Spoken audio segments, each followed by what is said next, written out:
ప్రభు స్తోత్రము కలుగునుగాక. దేవుని మహాకృపను బట్టి మరి యొక్క దినాన్ని ప్రభు మనకు అనుగ్రహించాడు.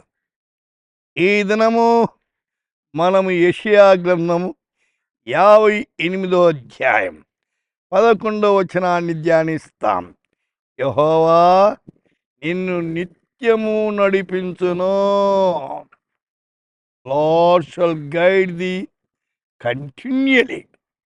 యెహోవా తుझे लगातार लिए चलेगा.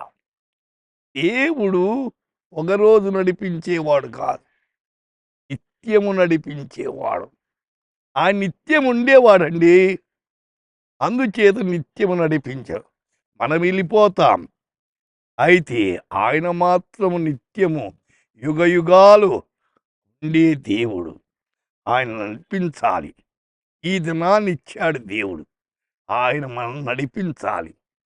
ఆయన నడిపించకపోతే మన కుటుంబాలను, మన పిల్లలను, మన సమాజాన్ని, నువ్వు తలపెట్టిన కార్యాల్లో ఆయన ఉండాలి. అయితే ఆయన నడిపించేటప్పుడు ఏం చేస్తాడు? నీ ఆలోచన చేత దేవుని ఆలోచన తీసుకోవాలి. దేవుని ఆలోచన మనం చక్క చేస్తాయి.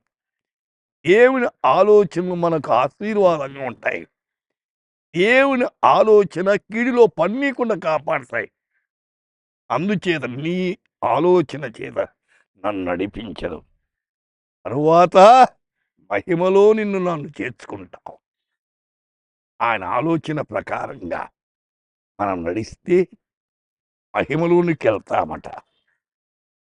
కీర్తనకాడు 32:8 ఒక మాట అన్నాడు, నీకు ఉపదేశము చేసేదను.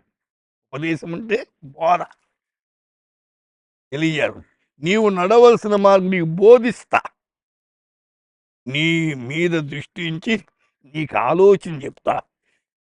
ఏమంటున్నాడు? ఉపదేశం చేస్తానంటాడు, నీకు బోధిస్తానంటాడు, ఆలోచన చెప్తానంటాడు. కాబట్టి ఆయన ఉపదేశాన్ని గైకొనండి, ఆయన బోధకు లోబడండి, ఆయన ఆలోచన తీసుకో. దేవుని ఆలోచన చాలా ప్రాముఖ్యం. మనుషుల ఆలోచన, బంధువుల ఆలోచన, స్నేహితుల ఆలోచన, ఇరుగు పొరుగు వారి ఆలోచన, ఉద్యోగాలు చేసే వాళ్ళ ఆలోచనలు సంకుచితమైనవి. వాళ్ళ జ్ఞానాన్ని బట్టి ఆలోచన చెప్తారు. దేవుడు స్థలం నీ జీవితంలో ఏమి జరగబోతుందో, ఏ ఉపద్రవం వస్తుందో ఆయన తెలుసు. కాబట్టి ఆయన ఆలోచన తీసుకోవాలి. ఆయన ఆలోచన చాలా శ్రేష్టమైనది. సోదరి సోదరుడా, దేవుని సన్నిధిలో కనిపెట్టు, ప్రార్థించు. ప్రభువా, ఈ దినం ఇచ్చావు, ఎట్ట నేను నడవాలా? నీవు నాకు ఆలోచన చెప్పు నాయన, దాని ప్రకారంగా ముందుకు సాగుతాను ప్రభు. అడగండి, ప్రభు ఆలోచన చెప్తాడు, చెడుగు నుండి తప్పిస్తాడు. ఆయన సహాయం చేసే ప్రార్థన చేసుకున్నాం.